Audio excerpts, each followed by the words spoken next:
আসসালামু আলাইকুম আপুরা ভাইয়ারা, সবাই কেমন আছো? আশা করি সবাই ভালো আছো। আমরাও আল্লাহর অশেষ রহমতে ভালো আছি। তো এই যে দেখো কি নিয়ে চলে আসলাম। এখন প্রায় রাত 11টা বাজতেছে। আমার যখন যা মনে চায় আমি তাই করতে চাই, না হলে আমার ভালো লাগে না। দুপুরে আজকে মাছ রান্না করেছিলাম, বাচ্চারা ভালো করে খেতে পারেনি। তো ভাবলাম ফ্রিজে যেহেতু মুরগি আছে, ওরা মুরগি পছন্দ করে, তো চিকেন ফ্রাই করে দিই। তারপর আবার ভাবলাম যে না থাক, চিকেন ফ্রাই আর করবো না, তাহলে একটু বিরিয়ানি করে দিই।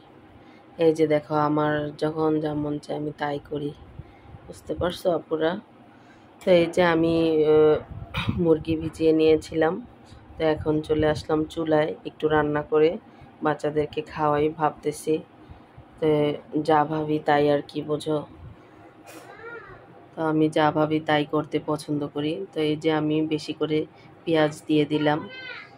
তোমাদের সাথে আজকে শেয়ার করব যে কিভাবে সহজভাবে ব্রয়লার মুরগি দিয়ে চিকেন বিরিয়ানি মশলা যদি ঘরে থাকে তাহলে সহজভাবে রান্না করে নেওয়া যায়।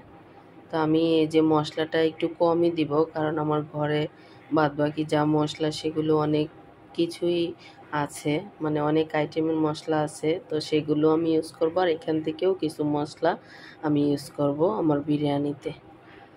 তো এই যে পেঁয়াজগুলো আমি আস্তে আস্তে করে ভেজে নিচ্ছি। পেঁয়াজগুলো লাল লাল হয়ে আসলে আমি আস্তে আস্তে যে গরম মশলাগুলো, সেই গরম মশলাগুলো আমি অ্যাড করে দিব। এই যে দিয়ে দিলাম কয়েকটা তেজপাতা। তারপরে একে একে আমি দিয়ে দেব এলাচ। এলাচগুলো আমি সবসময় থেতো করে দেই যেন সুঘ্রাণটা বেরিয়ে আসে। এই যে দারচিনি দিয়ে দিলাম, আরও কিছু দারচিনি দিব, আমার কোটায় ছিল না, তাই আমি আমার যেখানে স্টক থাকে বড় ডিবাতে আমি একসাথে এনে রাখি দারচিনি এলাচ সব কিছু। তো ওইখান থেকে আমি একটু দারচিনি নিয়ে নিলাম, ছোট ডিবায় কম ছিল। তো এই যে এলাচগুলো আমি থেতো করে দিয়ে দিয়েছি। এলাচগুলো দেখা যায় না হলে আস্তাই থাকে, এগুলো একটু ছেঁচে দিলে সুঘ্রাণটা সুন্দরভাবে বেরিয়ে আসে। তো আমার বিরিয়ানিটা খেতে কিন্তু অসাধারণ মজা হয়েছিল আপুরা। এই যে তোমরা দেখলেই বুঝতে পারবা, লাস্ট পর্যন্ত থাকো আমার সাথে। কিছু গোলমরিচ দিয়ে দিলাম। এই যে একটা কালো এলাচ আছে না, বড় এলাচ, যেটা বিরিয়ানিতে দিলে কিন্তু খুব ভালো ঘ্রাণ হয়। তো আমি সেই এলাচটা দিয়ে দিয়েছি একটা, মুখটা একটু ভেঙে যেন ঘ্রাণটা বেরিয়ে আসে। তারপর আমি আদা রসুন বাটা দিয়ে দিব। এগুলো দিয়ে আমি একটু ভেজে নিচ্ছি, একটু কাঁচা কাঁচা ভাবটা চলে যাক, তারপরে আমি বাদ বাকি মশলাগুলো অ্যাড করব। তো আজকের ভিডিওটা একটু লং হবে, তোমরা ধৈর্য সহকারে দেখো আপুরা ভাইয়ারা, তোমাদের ভালো লাগবে আশা করছি। তো এই যে আমি দিয়ে দিলাম 4 চামচ আদা রসুন বাটা, চা চামচের 4 চামচ আদা রসুন বাটা। যেহেতু আমি পরবর্তীতে আর দিব না আদা রসুন বাটা, তাই আমি একসাথে একটু বেশি করে দিয়ে দিলাম। তো এই যে আমি দিয়ে দিলাম জিরার গুঁড়ো, প্রায় 1 চামচের বেশি হবে, প্রায় 1.5 চামচের মতো হবে ভাজা জিরের গুঁড়ো। এগুলো দিয়ে আমি হালকা করে একটু ভেজে নিচ্ছি যেন কাঁচা গন্ধটা চলে যায়।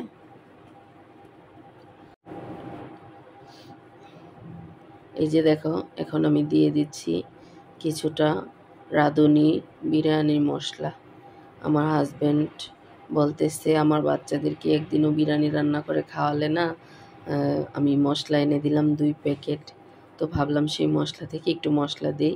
আমি লাস্টে হওয়ার আগে আগে তখন আরেকটু মশলা দেব, বুঝতে পারছো? সেটা হলো ফাঁকিবাজি বুদ্ধি আর কি। সেটা ধরো না, তোমার লাস্টে যদি এই প্যাকেটের থেকে একটু মশলা দিয়ে দিই, মানে পানিটা শুকানোর আগে আগে আর কি, তো তখন দেখা যায় মানে সুঘ্রাণটা ভালো থাকে। এই যে দিয়ে দিলাম কিছু ধনিয়ার গুঁড়া, একটুখানি মরিচের গুঁড়া যেন কালারটা ভালো আসে।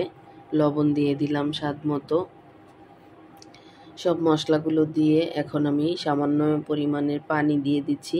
পানিটা দিয়ে আমি মশলাটা সুন্দর করে কষিয়ে নিব। তারপরে এড করব আমি টক দইটা। টক দইটা আগে দিলে কিন্তু মানে পাতিলার নিচে দেখা যায় লেগে যেতে চায়, বুঝতে পারছো আপুরা? তোমরা সবাই জানো আশা করি, তবু আমি যেভাবে রান্না করি এবং আমি যেটা মনে করি সেটা তোমাদের সাথে শেয়ার করি। তো এই যে আমার মশলাটা কিন্তু প্রায় কষানো হয়ে গিয়েছে, তেলটাও উপরে চলে আসছে। এই এখন আমি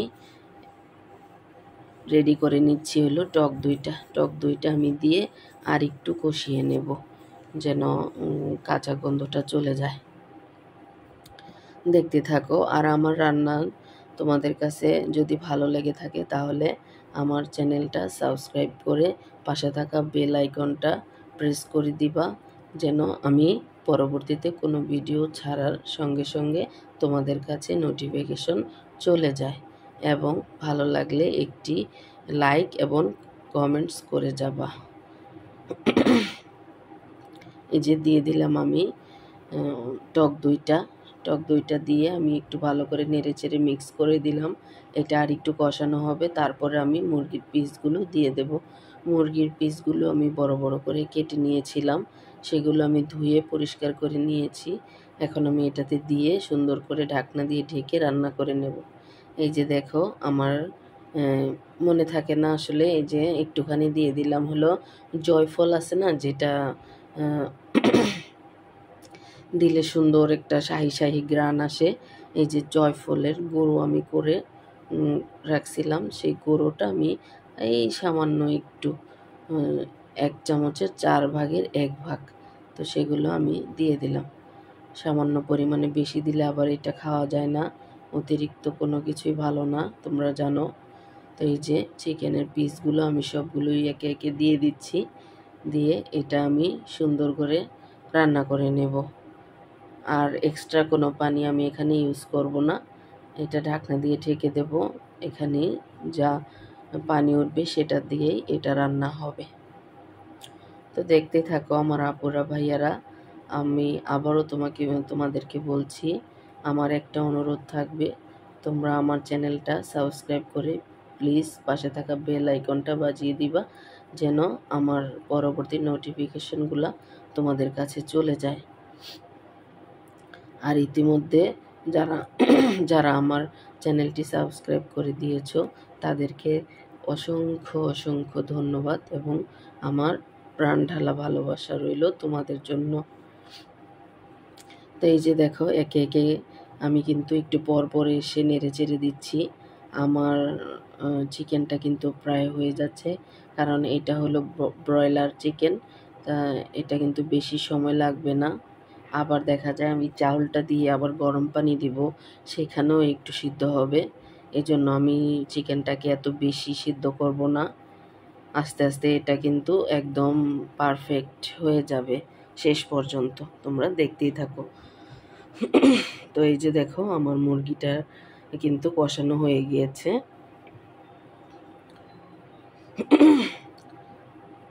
এই যে আমি এখন চালটা ভালো করে ধুয়ে পানি ঝরিয়ে রেখেছিলাম, তো এগুলো এখন আমি দিয়ে দিচ্ছি, দিয়ে ভালো করে নেড়ে চেড়ে আমি পরিমাণ মতো পানি দিয়ে দিব।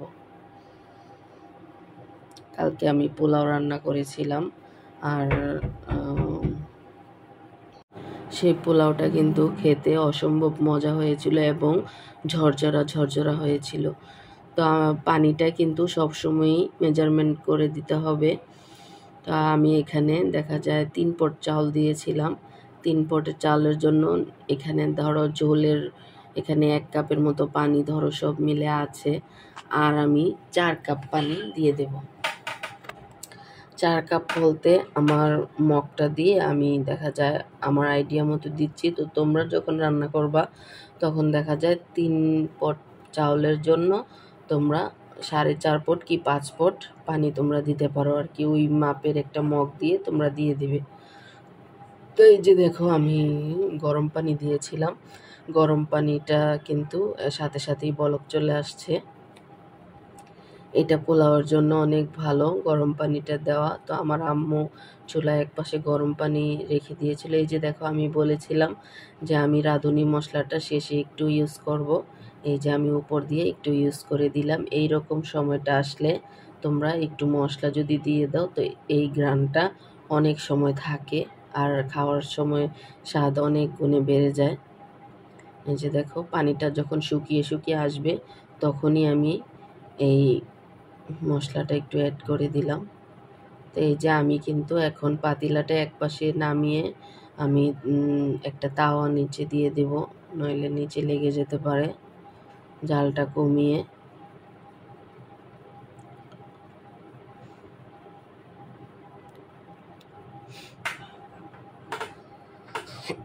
তো আজকের ভিডিওটা তোমাদের কাছে কেমন লেগেছে অবশ্যই আমাকে জানাবে আমার আপুরা ভাইয়ারা। আমি চেষ্টা করি তোমাদের যেন ভালো লাগে সেইভাবেই কাজ করতে। যেটা ভালো লাগে না সেটা কিন্তু আমি করি না এবং তোমাদেরকে দেখাইও না। আমি ভিডিও করলেও আমি ডিলিট করে দিই। সেই ভিডিওটা আমি তোমাদের সাথে শেয়ার করি না, কারণ আমার কাছে যেটা ভালো লাগবে না আমি মনে করি না যে আমি মনে করি যে তোমাদের কাছেও সেটা ভালো লাগবে না। এই যে দেখো আমার বিরিয়ানিটা কিন্তু পানিটা টেনে যাচ্ছে, আমি নেড়ে চেড়ে দিচ্ছি। তার বেশি সময় নেই, বাচ্চারা কিন্তু ওইদিকে খাওয়ার জন্য সবাই ব্যস্ত হয়ে আছে।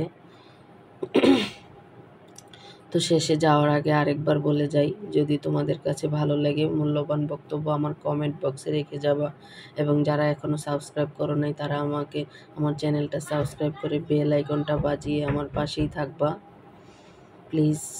সবার কাছে আমার অনুরোধ। আর ইতিমধ্যে যারা সাবস্ক্রাইব করে দিয়েছো তাদেরকে জানাই অসংখ্য ধন্যবাদ এবং ভালোবাসা।